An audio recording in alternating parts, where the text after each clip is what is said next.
Hello everyone, thank you for coming today. This is going to be our initial board meeting for Team AwesomeSauce.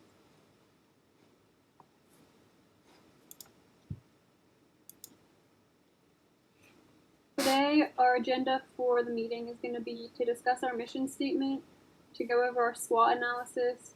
We're going to look at how marketing, production, and finance is doing, and then we'll have some closing remarks.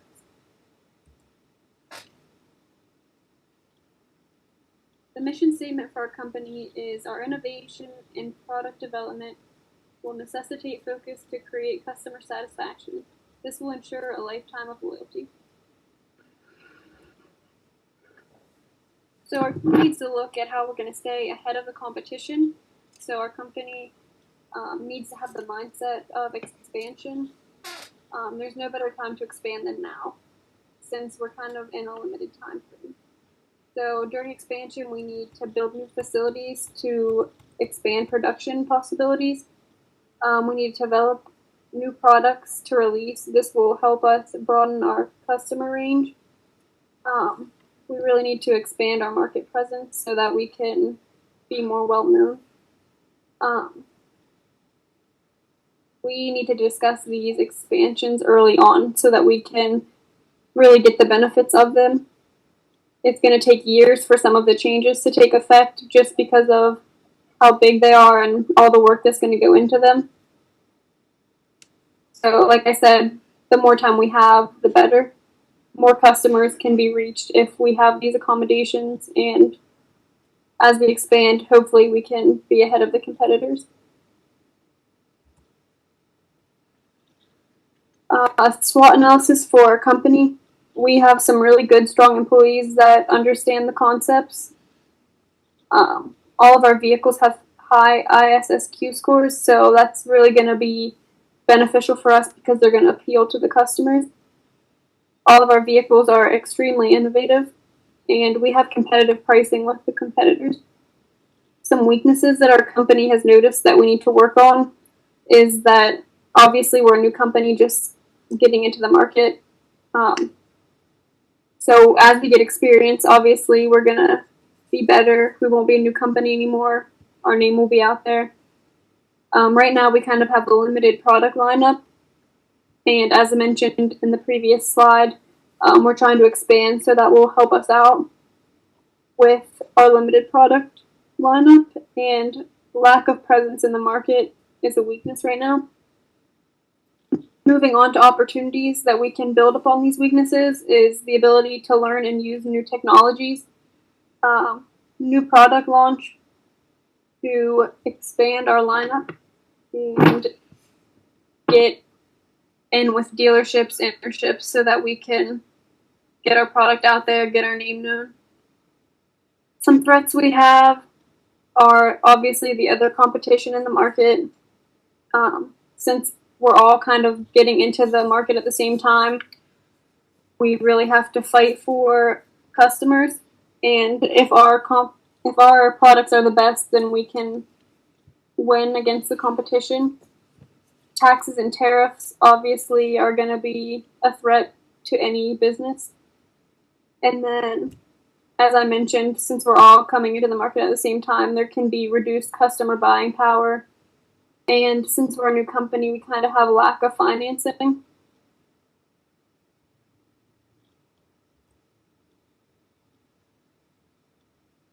Going forward into our company, we're going to have to focus on our safety, quality, and performance. Obviously, when someone's buying a vehicle, these are really important attributes to look for. Our company's kind of targeting high-end market, so we need to focus on style and performance, as well as safety and quality, as mentioned before. We're going to listen to our customer feedback. This is going to help us to improve our products and make them better, make them more like the customer's going to want them if we fix what they aren't liking. So if we focus on all these points, they're going to really play a role in how we can become more well-known, and we'll get better customer distribution and be out there in the market. So moving on to marketing, we have Cindy to give us some information. Thank you. My name is Cynthia Klein. I am the Vice President of Marketing. We've decided to put our corporate marketing money towards 3 ad themes: safety, quality, and performance. These are themes that embody the vehicles that are currently in our lineup, and they will also appeal to the customer segments that we are going to be targeting. Our 3 customer segments are families, singles, and high income. Families are looking for safety and quality. Singles are interested in performance, and the high income segment is looking for performance and quality. So it ties back nicely back to the money that we're spending on our corporate marketing. We currently have 3 cars in our lineup. We have the economy, the family car, and a truck. The economy car will be discontinued after this current year, so we're using a very small amount of advertising money to help sell out the last of our inventory. Our family car is our best seller, and we will be putting the most of our advertising money, both advertising and promo money, towards making sure that that stays a #1 seller in the market. For distribution, we want to be a national company, not a regional company. So we've looked at the regions where our distribution was smallest and weakest. In the South and in the West, we will be adding more dealerships so that we have better market penetration in those areas, and we are able to compete with our rivals. And as we expand our dealerships in those areas, we're also adding some extra corporate spending in those areas. There's no point in opening dealerships if no one knows that we're there. So you can see that we're putting some extra money into the South and the West. Next, we will be hearing from Bradley Rollins, and he's going to talk about production. Hi, I'm Bradley Rollins. I'm the VP of Production. As Cindy had said, we have decided to stop production of our economy car, the Cameo, because it really wasn't a top seller. We do currently have 25,000 cars in inventory, but we're not going to produce any. With a previous sales of 298 million, those should go pretty quickly. We've also decided to reduce production of our family car, the KFAV, down to 565,000, not because of a decrease in demand, but to decrease plant capacity so we can avoid some of the overage charges. We've also decided to increase plant capacity by another 250,000 cars to accommodate the addition of our new product launch, which I'll talk about in a second. Our current projects that we have decided to upgrade our Crash, our truck model. We're increasing the horsepower and all of our ISSQs by 1, and those improvements should hit the market next year. We have also introduced the new sports car to the lineup, our Cheetah, which should be hitting in approximately 3 years. Now, we've done some concept testing on both the upgrades for the Crash and the new launch of the Cheetah. Our initial testing was not as high as we'd like, but we did make the changes to where our concepts failed. Mostly in our truck, we were a little too big, so we've decided to reduce the size of the truck. For the Cheetah, we've decided that the initial testing was too small, so we did increase the size to meet the demand. And we also have another vehicle that we're currently concept testing to be revealed at a later date. We have done some concept testing on it. It did not perform very well. We have made more changes, and we will have some more changes coming up to this concept in the future. That is all I have for production. Next, we will be hearing from Jessica Love, our finance VP. Thank you, Bradley. Hi, my name is Jessica Love. I am the CFO of AwesomeSauce, and I'm going to talk about our financial statements. Now, right at the moment, the pro forma, which we're looking at, is the income statement, and pro forma looks at our decisions and forecasts to develop the estimate for the next year's results, which means what we have done this year is what's showing from the beginning.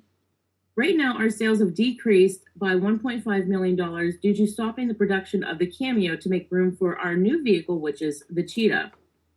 And that was via the research and development. And that is going to definitely be a plus with our company. Decreasing our overall overage in inventory made our cost of goods sold decrease by $3 million. And that was because we stopped the production of the Cameo, and we also lowered the production of the other two vehicles, which are the Crash and the family vehicle. R&D increased due to the upgrades and creating new vehicles, which is the Cheetah that Bradley had spoke about, and also upgrading the family vehicle. Upgrading the Crash. Now, the extraordinary items here are from the write-off of the current Crash for the minor upgrades that I just spoke about. Unfortunately, we did lose a little bit of money there, but we're going to go ahead and gain it with the upgrades that we're getting from that in the sales. Now, the overall losses will be an asset because of the research and development that Bradley did, which is creating more opportunities for the sale of the quality and safe vehicles for our customers that we're looking forward to selling to. Next up, we have our balance sheet. Now, with the balance sheet, from the beginning of our company, the cash increased from $8 million to $2 billion due to the sales looking forward for the first year. And that includes all the sales of the Calf Lab, the Cameo, and the Crash. Receivables increased by $300,000, which is a very big plus. Now, the accounts payable decreased and the retained earnings increased, which makes our total assets increase by $700,000. So even though we're showing a net loss for the first year, our assets are actually up, which is definitely a plus whenever you're looking at a company. Because in the first year, usually companies do have a loss, but we can make that up with research and development and also marketing and expansion. Next up, we're looking at the cash flow. Now, with the cash flow, the increase in costs were our payables, which increased by $18 million. Our capacity increased by $1.775 billion, and plant retooling of $158 million. But this is all because we are looking forward to the future. We're introducing a new vehicle. We're upgrading our Calf Lab, our family vehicle. And those are all going to be pluses for our company because they're going to bring in a lot of money. Now, the increase in cash flow, our inventory of $553 million and receivables of $736 million, those all increased. And that is also due to the sale of our vehicles, which goes along with our distribution centers and the changes in them. The decrease in the cash flow was our net income of $1.1 billion and the total net cash of $143 million. Now, these might seem like large numbers, but in the end, it's because we were changing items. We have done the investigations into the research and development for the new vehicles. We have went ahead and upped our distribution. We have upped our plant capacity. And all of this is going to give us more access to more vehicles in the future, which will once again increase our bottom line. The changes are drastic, but most companies, like I said, start out with a loss due to expanding and creating more products or new products. But with the cash flow in the next term, there will be a positive change in the net cash flow. Even though it does not show it right now, we are definitely positive with what is going to happen in the future. Now, the overall financial impact of what's been going on, once again, we have the increase in cash assets and receivables, which will bring in more money to keep up with the demand of expanding our company, including expanding, making the products and our distribution centers. The negative cash flow does impact our bottom line, and it may cause us to need an influx of money, which we will handle in the future as needed. But I do not see right now with the upcoming upgrade of our vehicle And then in 3 years, the new vehicle coming out, that is going to be an issue. And then we have the selling off of the Cameo and the change in production of our other vehicles increase the storage cost, which is a big plus because that was a big financial burden on us at the moment. So with doing it, we are going to save quite a bit of money. Mac, Kylie? So with all that being said, I think our strategy moving forward is gonna maybe be changed a little bit. So we think our company has a pretty strong strategy in place. Some things that we could possibly improve upon in the upcoming weeks. We can maybe compare our statistics with the competition just to see if there's anything that we need to tweak. If a competitor is maybe ahead of us in a certain section, there's some things we could do to be more successful than them. With our new vehicle launch, we are going to see how sales do with that, see if there's any upgrades that need taken place. We're going to monitor and adjust dealership discounts accordingly. So we really need to look at how sales are with each dealership to see if they need kind of the incentive of having a different discount or if the discount that's in place now will work for them. We're going to increase marketing for our new vehicle launch. So once that is on the market, we're going to up our advertising, just get the name out there a little bit so that it has a better chance of selling and being successful. And we're going to analyze our sales to determine if there's a certain vehicle that we have a high focus on, see what everybody's liking, if anything needs adjustments, and if there's a vehicle that's really selling most compared to our other vehicles, we need to take that into consideration as well. Is there anything that anybody else has to say before we end our meeting? No, I think you covered everything. Thank you all for being here.